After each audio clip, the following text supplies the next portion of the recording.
안녕하세요. 네, 반갑습니다. 자, 오늘의 3시 합격 과외기장 최희대입니다. 오늘도 합격 여행에 탑승해주신 올라 회원님께 감사드리고요.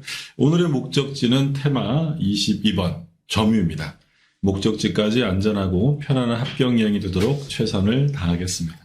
과외 중에 궁금한 부분이나 불편사항 있으시면 언제든지 질의 주시고요. 올라 회원님들의 많은 질의가 합격 여행에 큰 힘이 됩니다. 자, 그럼 합격 과외 시작합니다.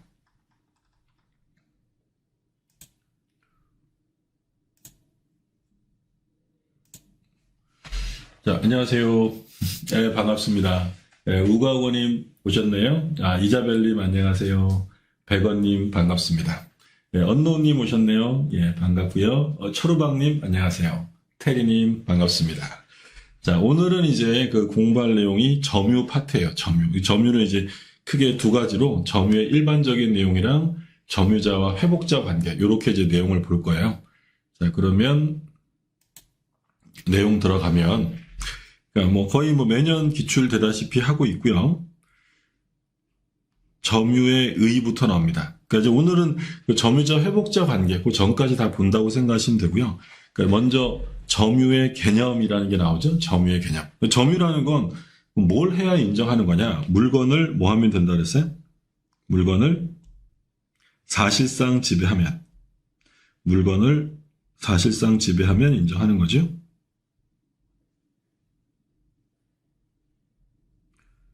이제 사실상 지배라는 것은 그 정당성의 문제가 아니라는 점이죠. 그러니까 본권하고는 상관없고, 본권은 점유할 권리 이렇게 부르지만 점유권은 본권이 없어도 사실상 지배하면 인정하는 권리야.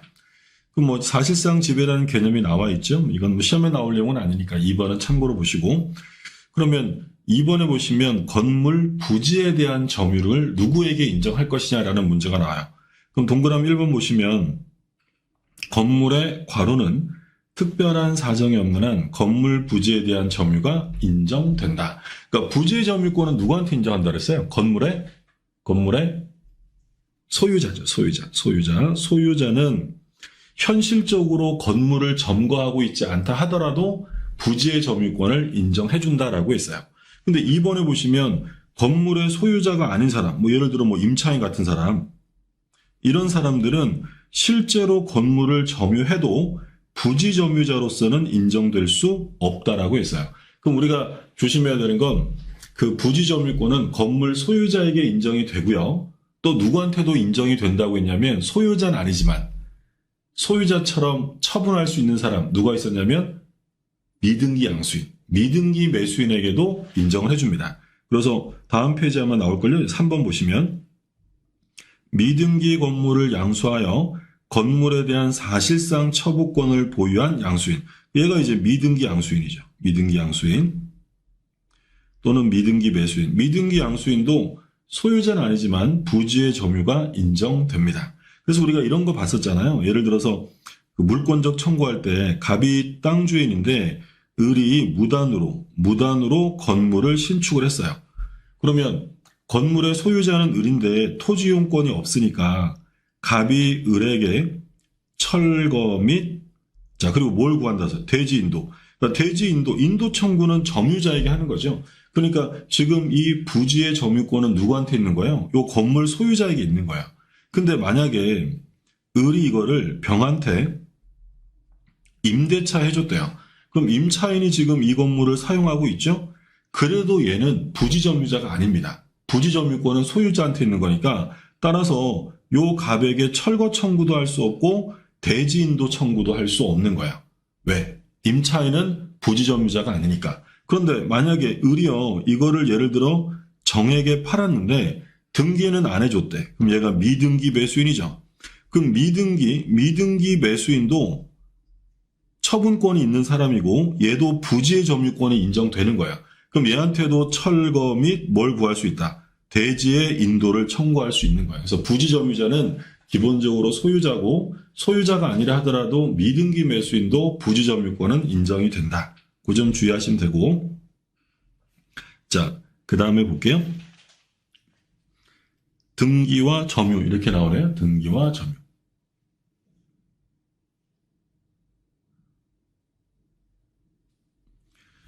1번 매매계약을 원인으로 토지 소유자로 등기한 자는 통상 무슨 등기할 때 인도받아 점유한 것으로 볼 거냐라는 문제죠. 요게 이제 무슨 등기였냐면 이전 등기예요. 이전 등기. 그러니까 이전 등기라는 건 다른 자에게서 넘겨받는 거죠. 그게 이제 이전 등기예요. 그러면 조심하시라고 한 건 무슨 등기라고 써 있으면 틀린다? 보존 등기라고 써 있으면 틀리는 거예요. 보존 등기라는 건 누구에게 이전받는 게 아니잖아요. 그래서 여기는 2번에 보존 등기를 마쳤다고 하여 다른 사람으로부터 점유를 이전받는다고 볼 수 없다. 그러니까 무슨 등기한다? 이전 등기한다는 점 조심하시고요. 네, 나래호님 안녕하세요. 반갑습니다. 자, 그 다음에 이제 점유 보조자. 이게 소위 이제 점유의 관념하라고 해서 이제 기본적으로 점유 보조자, 간접 점유자, 상속인의 점유 이렇게 우리가 세 가지를 봐요. 먼저 점유 보조자인데 점유 보조자는 가사상, 영업상, 기타 관계에 하여 타인의 과로를 받아 지배하고 있다. 그럼 원래 사실상 지배하면 점유권을 인정한다 그랬잖아요. 근데 얘는 스스로 지배하는 게 아니라 타인의 뭘 받아서? 지시를 받아서 지배합니다. 그럼 이건 지시를 내리는 사람만 점유자고 얘는 말 그대로 점유자가 아니라 그냥 보조자일 뿐입니다. 그러면 수험상으로 기억하실 점은 점유보조자는 점유자가 아니니까 점유보호 청구권을 행사할 수도 없고 물권적 청구의 상대방이 될 수도 없다. 그래서 왜 보조자는 점유보호 청구에 주체하는 상대방이 될 수 없냐면 점유자가 아니니까. 점유자가 아니라는 점 조심하시고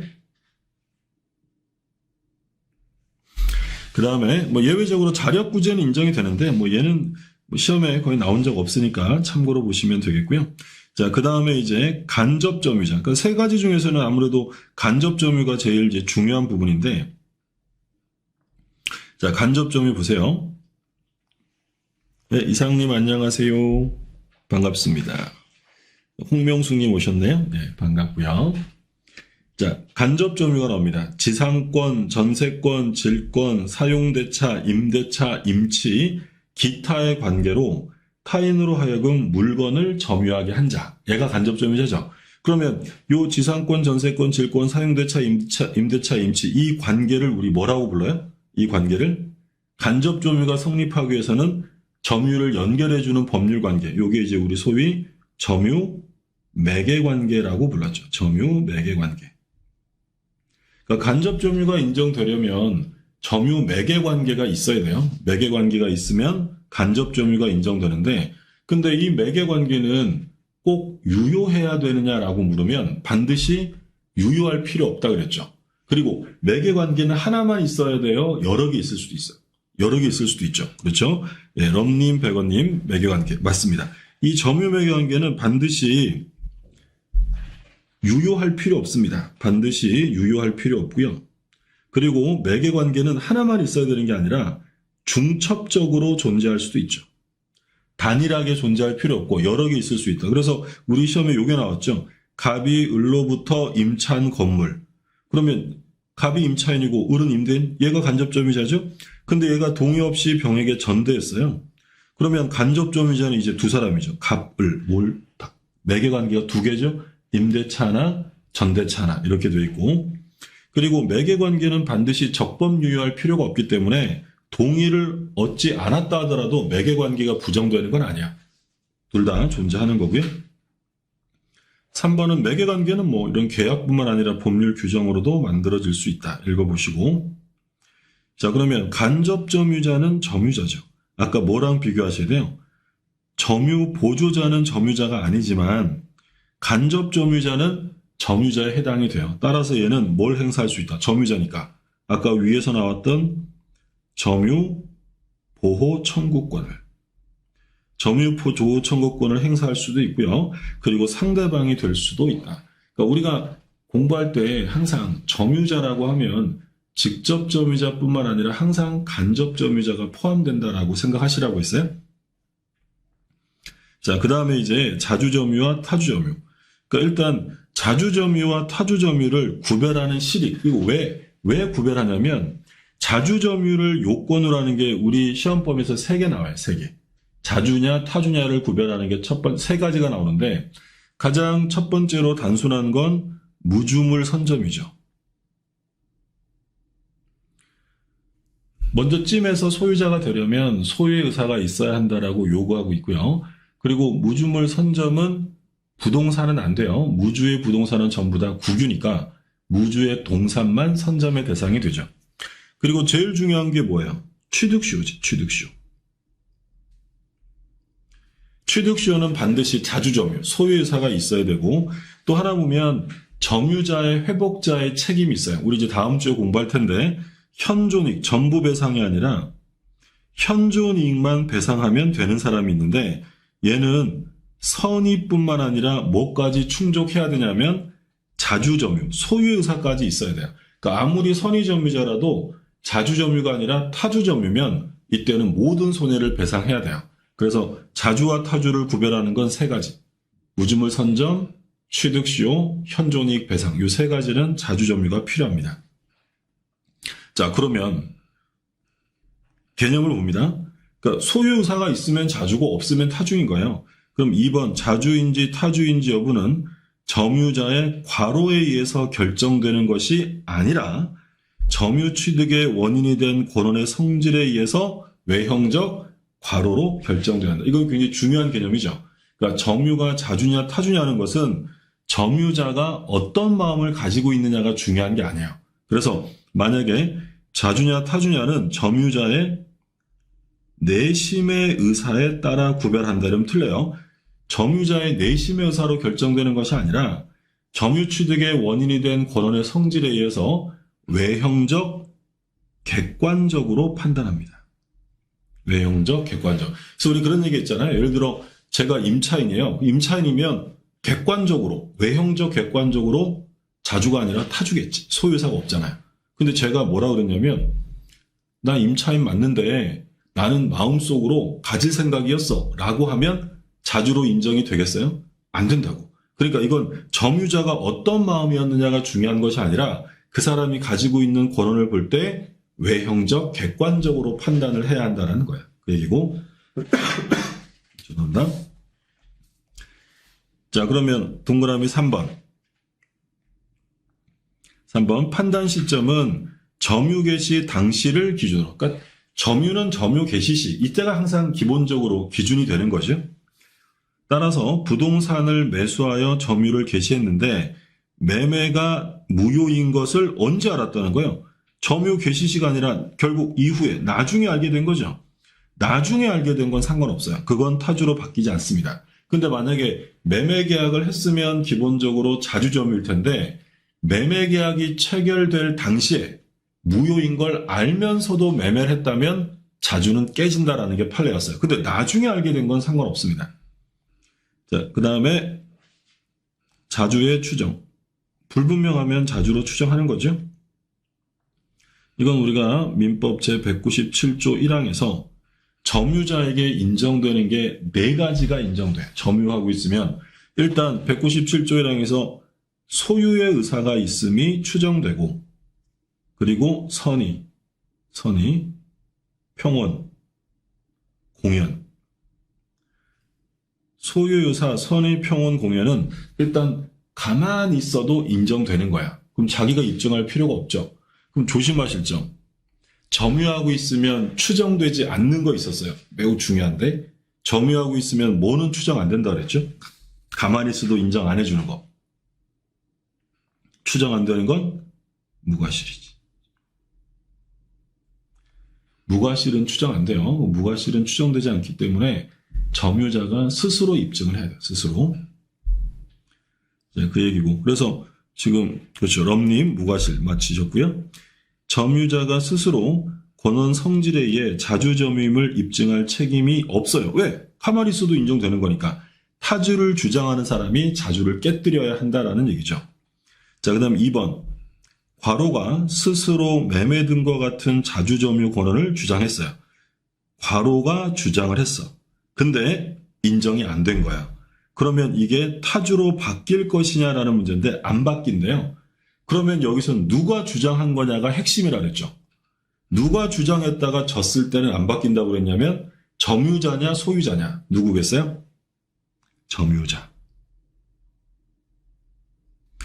그러니까 점유자가 주장했다가 졌다. 이건 안 바뀝니다. 근데 누가 주장해서 점유자가 지면 소유자가 주장해서 점유자가 패소하면 패소 판결 확정 시부터 타주로 바뀝니다. 그 핵심은 점유자가 스스로 주장한 건지 소유자가 주장한 건지 그걸 꼭 구별하셔야 돼요. 네, 그렇습니다. 네, 또뚜님 점유자 맞습니다.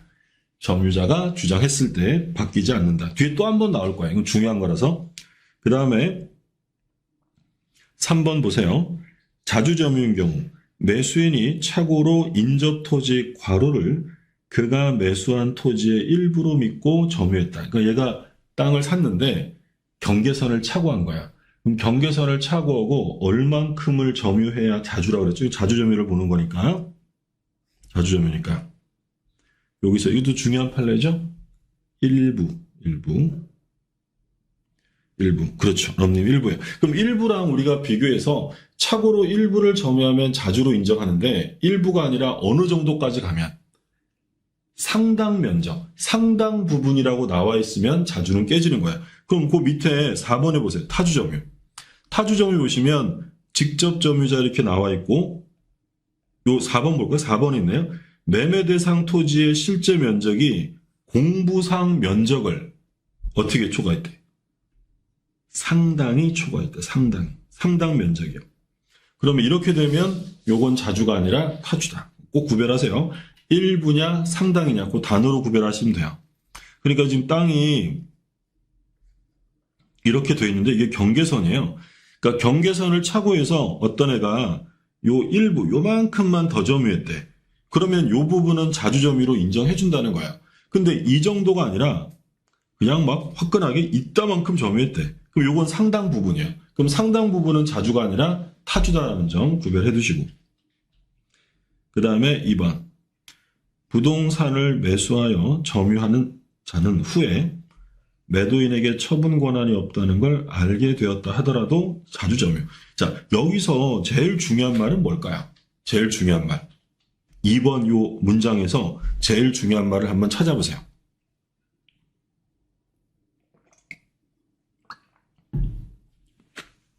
이제 우리 객관식 문제를 정확하게 풀려면 그 단어가 어떤 단어가 눈에 딱 들어오냐 거기에 따라 정답을 맞힐 수도 있고 틀릴 수도 있어요. 그럼 여기서는 제일 중요한 말이 뭐냐면 부동산을 매수하여 이를 점유하는 자는 중요한 말은 후에죠.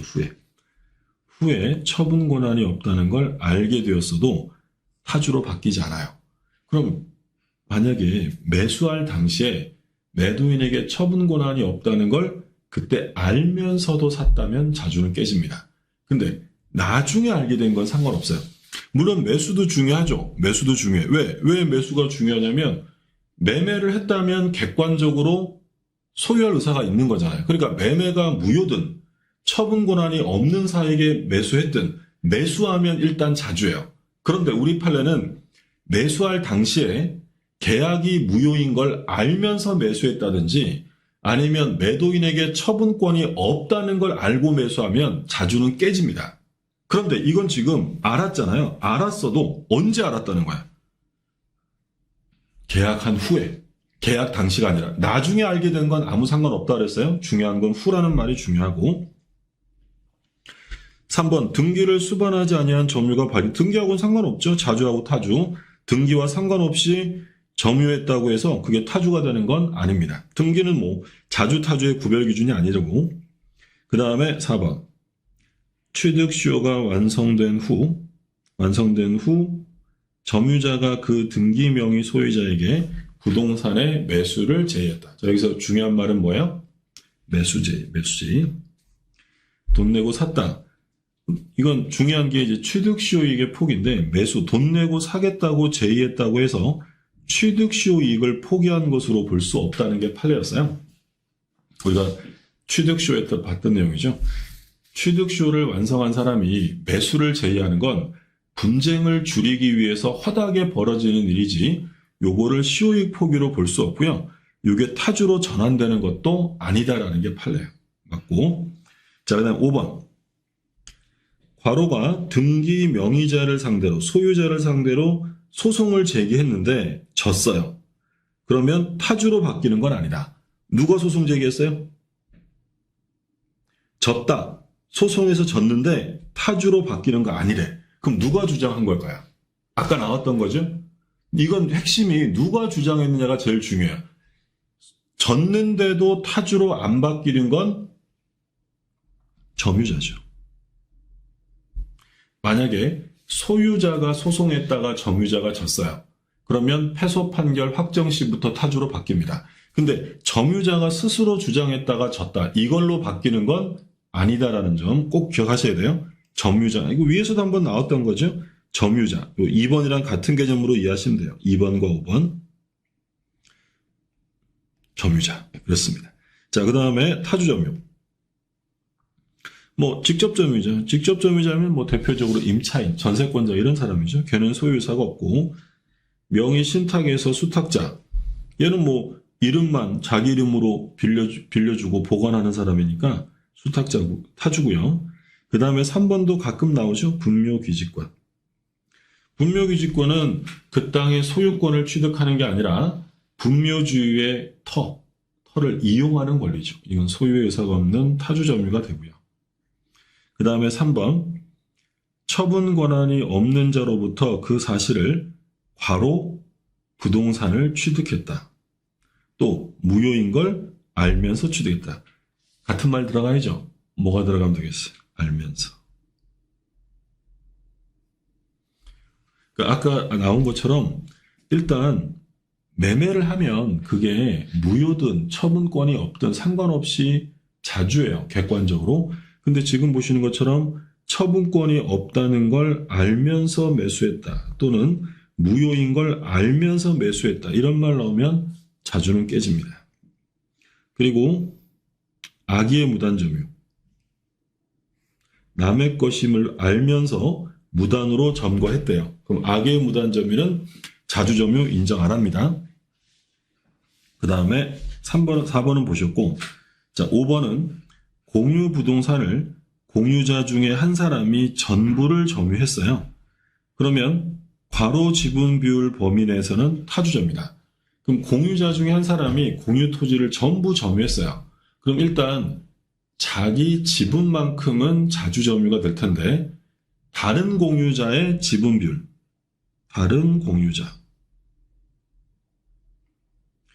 다른 공유자의 지분 비율 범위 내에서는 자주가 아니라 타주다. 땅이 있는데 갑이랑 을이 2분의 1로 공유하고 있어요.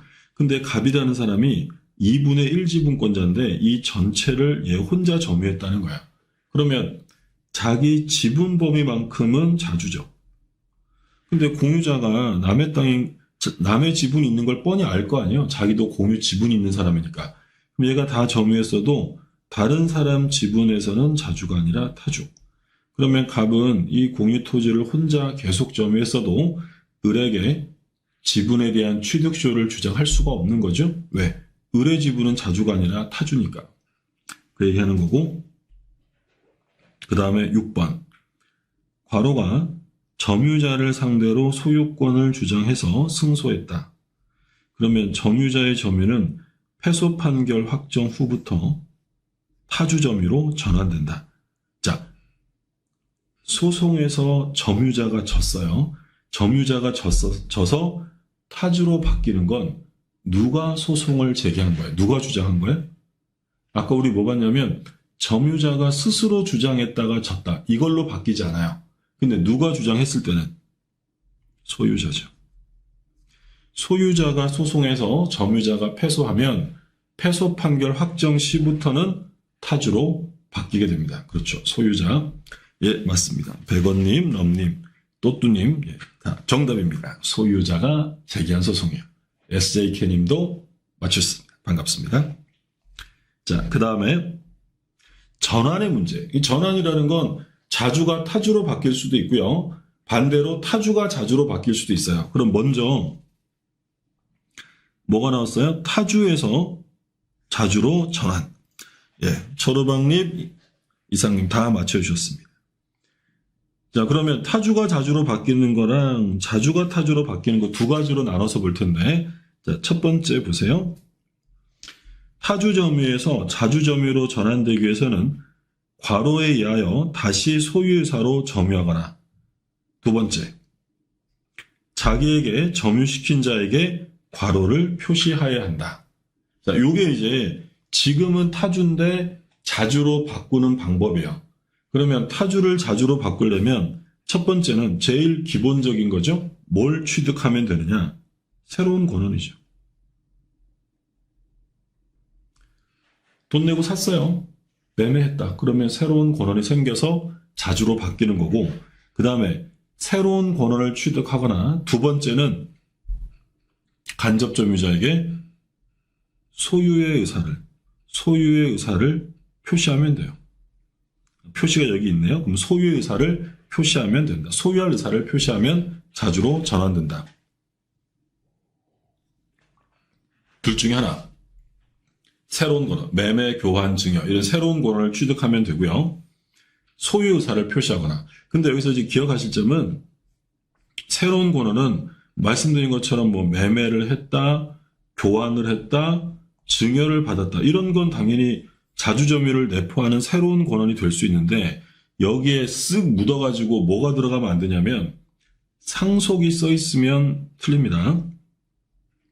상속은 절대로 새로운 권한이 될 수 없어요. 상속은 그대로 승계하는 거죠. 그러니까 이 상속인을 자주점유로 만들려면 매매교환 증여라는 새로운 권한을 취득해야지 상속은 내 점유를 분리 주장할 수 있는 게 아니기 때문에 보신 것처럼 새로운 권한에 들어가서는 안 된다라는 점 조심하시고요.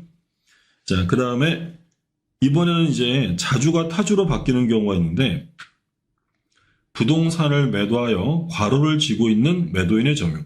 그러니까 우리가 자주가 타주로 바뀌는 건 뭐가 생기면? 인도 의무죠. 인도 의무가 생기게 되면 그때부터는 타주로 전환돼요. 그러면 인도 의무가 생기는 판례, 우리 뭐 봤냐면 매도된 부동산, 매도한 거, 그 다음에 두 번째는 해제된 부동산, 세 번째는 경락된 부동산. 세 가지는 다 개별적인 판례인데 공통점은 뭐예요? 공통점은 매도하거나 또는 계약이 해제되었거나 경락이 돼버리면 다른 사람에게 인도할 의무가 생기는 거야. 인도 의무. 그래서 인도 의무가 생기면 타주로 전환되고요. 그리고 아까 소유자가 제기한 소송에서 점유자가 지면 타주로 전환되어집니다. 자, 그 다음에 선의점유와 악의점유죠. 이건 뭐 기초 개념이죠. 본권이 없어요. 권리가 없는데 있다고 믿었대. 오신했으면 선의. 그렇죠? 그리고 없다는 걸 알고도 했다. 점유할 권한이 없음을 알면서도 하면 악의. 이렇게 되는 거고요. 점유자는 선의로 점유한 것으로 추정합니다. 여기서 매우 중요한 조문 나오죠. 선의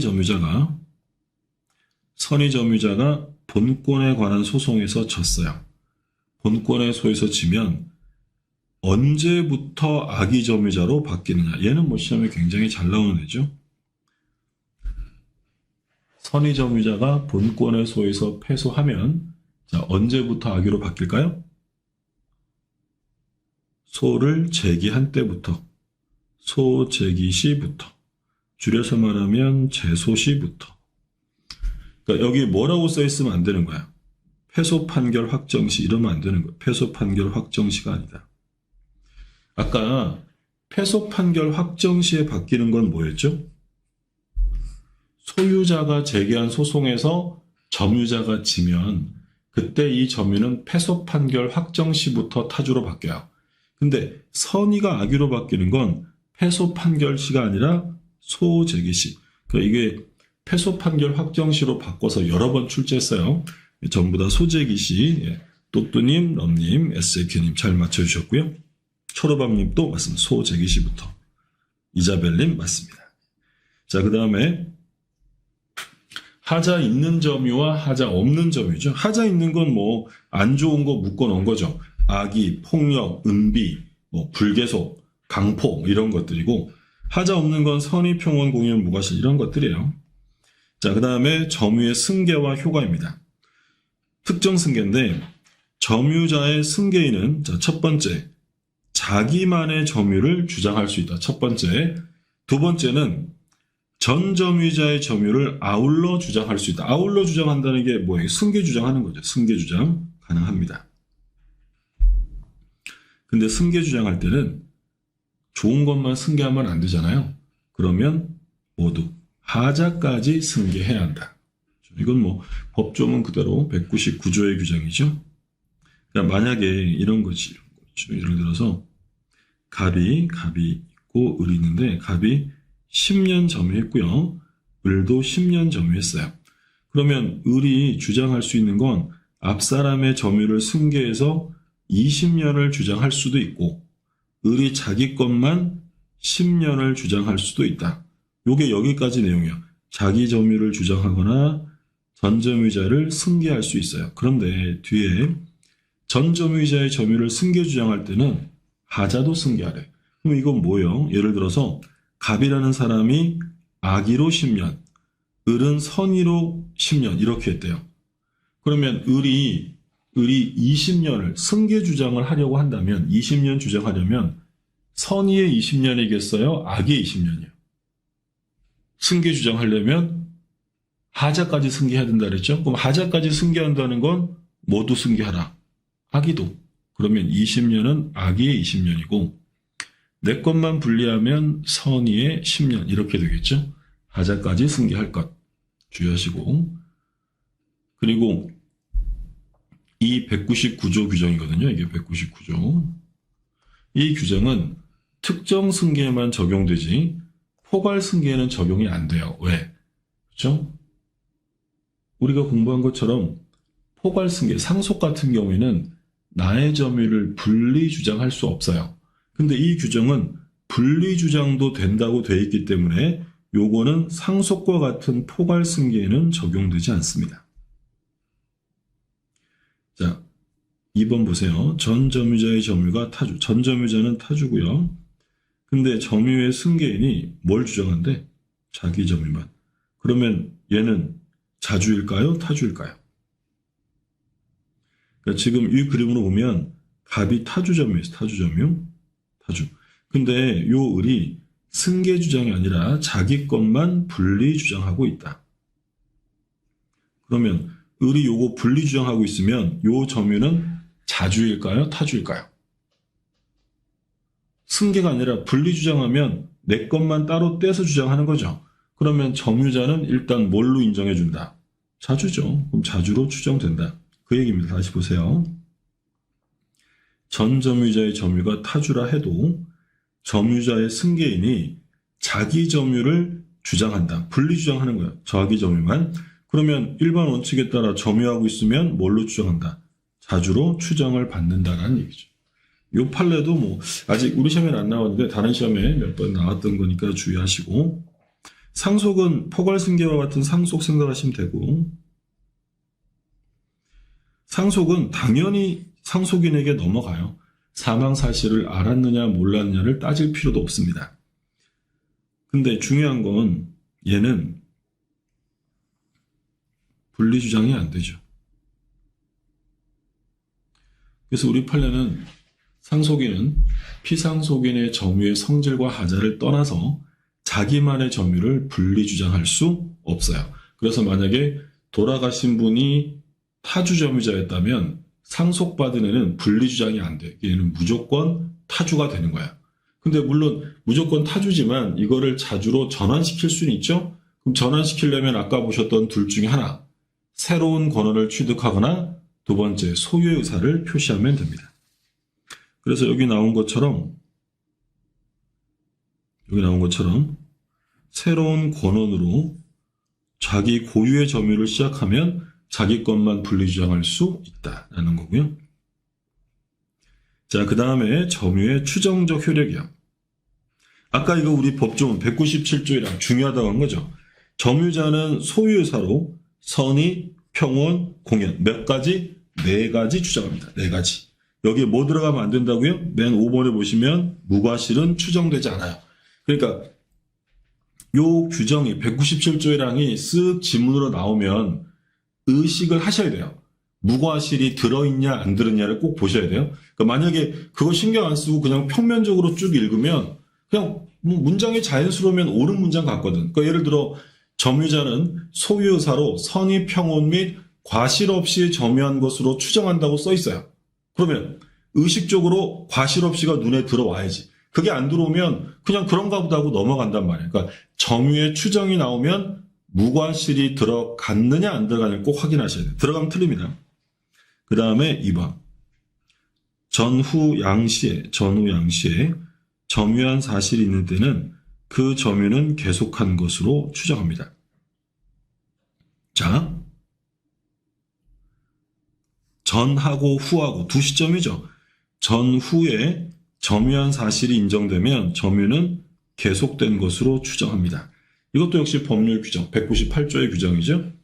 근데 여기서 주의하실 점은 그 뒤는 판례인데 이 판례에서 지금 뭐라고 하고 있냐면 전후 양시의 점유자가 다르다. 이런 경우에도 인정되느냐? 인정됩니다. 다만 점유의 승계 사실이 입증되어야 한다라는 점이죠. 그러니까 지금 198조는 이런 거잖아요. 예를 들어 2000년부터 2020년까지 갑이라는 애가 취득쇼를 한대요. 그럼 취득쇼를 하려면 점유가 도중에 중단되면 안 돼요. 점유가 계속돼야 되는데 아니 이 점유를 갑이 계속했다는 걸 일일이 입증하는 건 불가능하잖아요. 그래서 이제 이 198조가 입증 곤란 구제를 위해서 이 규정을 둔 거야. 그럼 뭐만 입증해 달래요? 전하고 후하고 전후 두 시점을 입증해 주면 가운데 건 따로 입증 안 해도 그냥 계속된 것으로 추정해 주겠다. 이게 점유 계속의 주장이야. 근데 문제는 여기서 을이라는 사람이 2010년도에 점유를 넘겨받은 거야. 그러면 양 시점의 점유자가 한 사람이 아니라 달라진 거죠. 그럼 이런 경우에도 이 198조가 적용될 거냐? 그걸 묻는 거야. 이런 경우에도 적용해 주겠다는 거야. 다만 이 을이 입증해야 되는 게 하나 더 있어요. 뭘 입증해야 되냐면 2010년도에 점유가 어떻게 되었다. 승계되었다는 사실은 입증해 줘야지. 그러면 198조가 똑같이 적용합니다. 그러니까 이런 거죠. 얘가 만약에 뭐라고 점유를 주장하냐면 을이 2000년에 갑이 점유를 시작해서 2020년까지 내가 점유했어. 그러면 도중에 중단되었을 염려가 있잖아요. 그러니까 을이 요 계속을 추정받으려면 하나 더 입증하라는 거야. 뭘? 2000년에 점유를 갑이 시작했고 내가 2010년에 뭐 했고 승계했고 그리고 2020년도에 내가 점유했어 라고 입증하면 가운데 건 계속된 것으로 추정한다.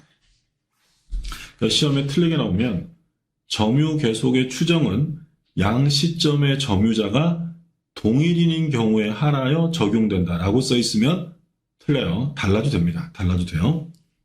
다만 다른 경우에는 승계 사실이 입증돼야 한다. 그 다음에 3번. 점유자가 점유물에 대하여 행사하는 권리는 적법하게 보유한 것으로 추정한다. 이건 200조 규정이죠. 200조.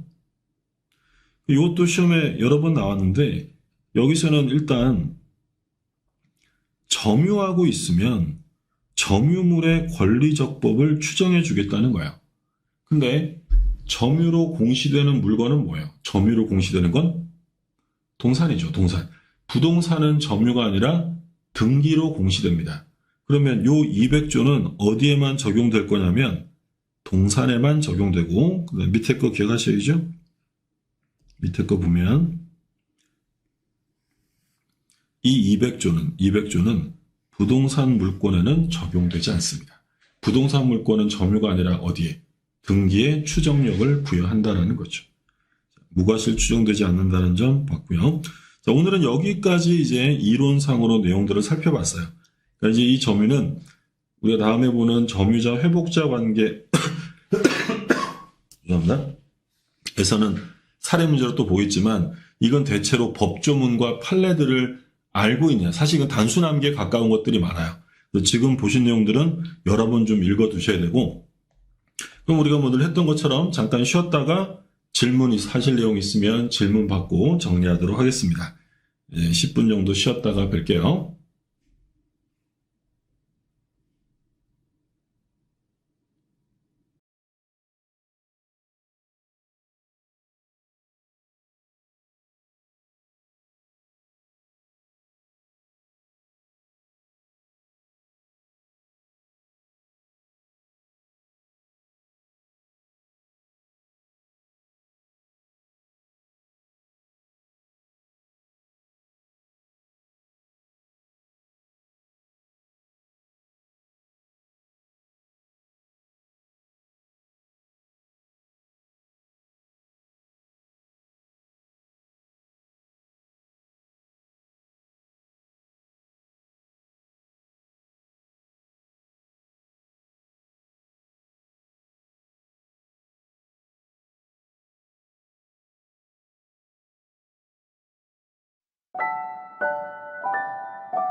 네, 다시 돌아왔습니다.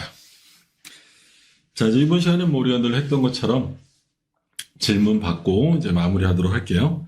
자, 질문하실 내용 있으면 질문해 주시고요. 태리님이 질문하셨네요. 양도형 분묘기지권 중 분묘기지권이 성립한 때부터 치료를 지급할 의무가 있다 해서 성립한다는 양도시 하트 표시에 가려가지고 안 보이네. 성립한 시점 말씀하시는 거죠? 성립한 시점은 양도 시점과 같다고 생각해도 되는 거냐? 그지 그 양도형 분묘기지권은 말 그대로 그 소유권이 넘어갈 때, 이전 등기할 때를 말하는 거예요. 네, 그렇게 생각하시는 거죠? 우리가 이제 분묘기지권은 승낙형 그리고 양도형, 요거 과외 시간으로 좀 바꾸고 할게요.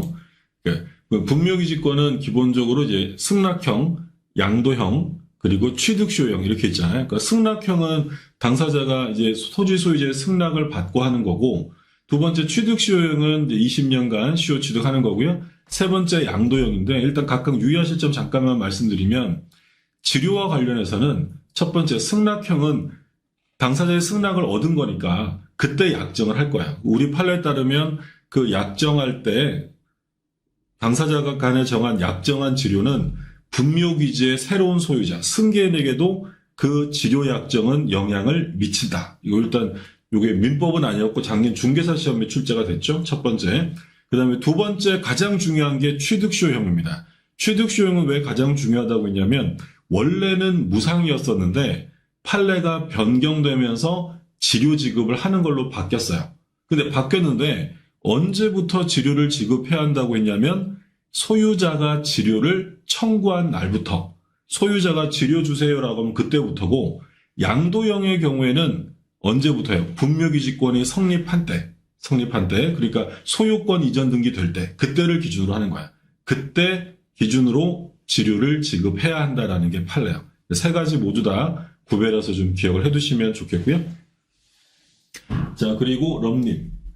상속은 새로운 권한이 될 수 없다라고 하셨는데 예를 들어서 갑이 임대인, 을이 임차인, 병이 을에게 임대차를 상속받은 후 갑과 매매 계약을 체결하고 소유자가 되면 타주에서 자주로 전환되는 거 당연한 거죠. 그렇죠. 그냥 보세요. 예를 들어 이런 거예요. 갑이라는 사람이 있고 갑이 있는데 우리가 이제 보통 이제 수업 시간에 이런 그림 봐요. A가 갑에게 임대차를 해줬어요. 그럼 갑이 임차인. 근데 요 임차인이 예를 들어 사망을 했어요. 사망을 했다. 그러면 요 을이 상속을 받았어요. 그러면 이 상속인은 피상속인, 이 돌아가신 분과 분리해서 나는 몰라, 난 그냥 자주야. 이렇게 분리 주장할 수 있느냐? 이게 안 된다는 거죠. 상속은 특성상 그대로 다 포괄적으로 승계된다. 그러니까 우리 판례 표현에 따르면 뭐라고요? 상속인은 피상속인의 점유의 성질과 하자를 떠나서 자기만의 점유를 뭐 할 수 없다. 분리 주장할 수 없다는 거예요. 그러니까 분리 주장이 안 되기 때문에 선친께서 타주면 얘는 볼 것도 없이 타주예요. 근데 이 사람이 지금은 타주인데 이거를 자주로 전환시킬 수 있어요. 근데 이때 얘가 자주로 전환시키려면 뭐가 있어야 된다? 가장 기본적으로 새로운 권한이 있어야 돼. 새로운 권한을 취득해야 한다. 근데 얘가 상속을 받았으니까 요 상속이 새로운 권한이에요 라고 주장할 수는 없는 거지. 왜? 상속은 새로운 권한이 될 수 없거든요. 그럼 여기서 말하는 새로운 권한은 뭐예요? A라는 사람에게서 매수하거나 또는 증여를 받거나 또는 교환을 했거나 이런 권한을 말하는 거죠. 그러니까 여기서 오해하시면 안 되는 게 상속은 새로운 권한이 될 수 없습니다. 그런데 상속인도 새로운 권한을 취득하면 자주점유로 바꿀 수 있다는 거야.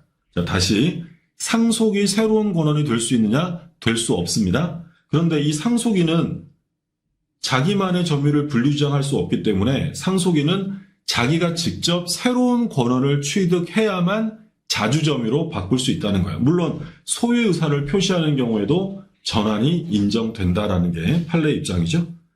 구별되셨어요? 네. 지금 생각하시는 내용이 맞아요. 그러니까 지금 소유자가 임차인은 상속받아도 타주점유자지만 그런데 얘가 새로운 권한을 취득하면 자주로 전환될 수 있다. 그렇게 정리하시면 되겠고요. 네, 또 질문하실 내용 있으면 질문해 주세요.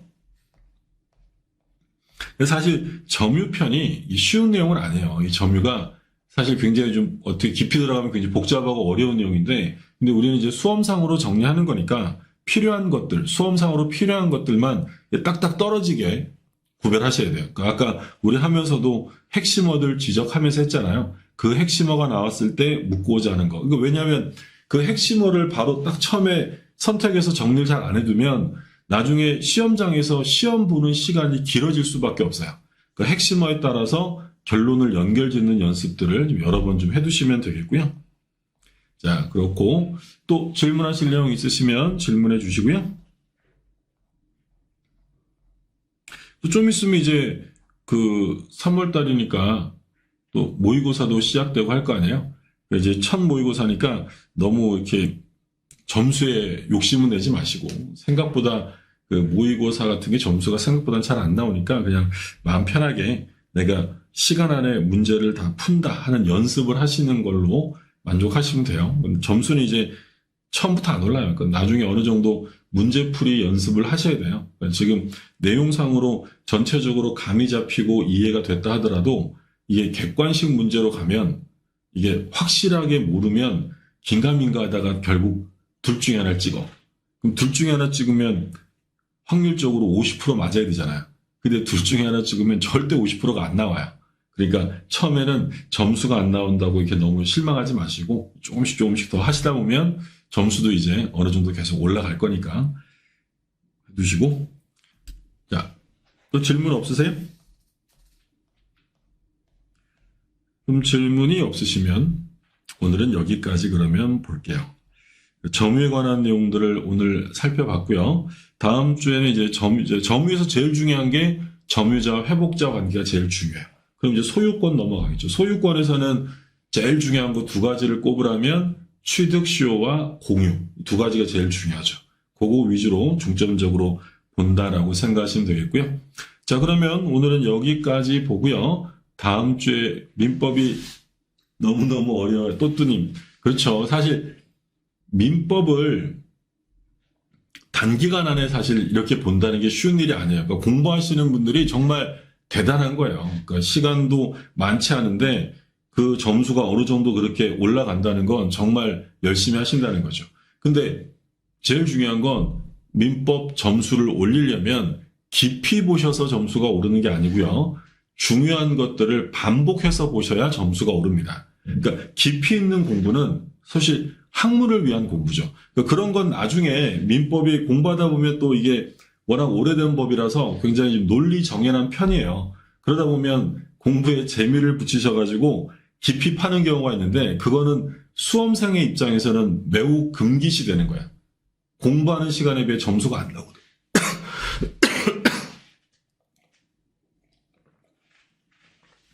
그러니까 중요하다고 강조한 거 위주로 반복하셔야 돼요. 그러니까 또또님 올라만 반복해도 괜찮을까요?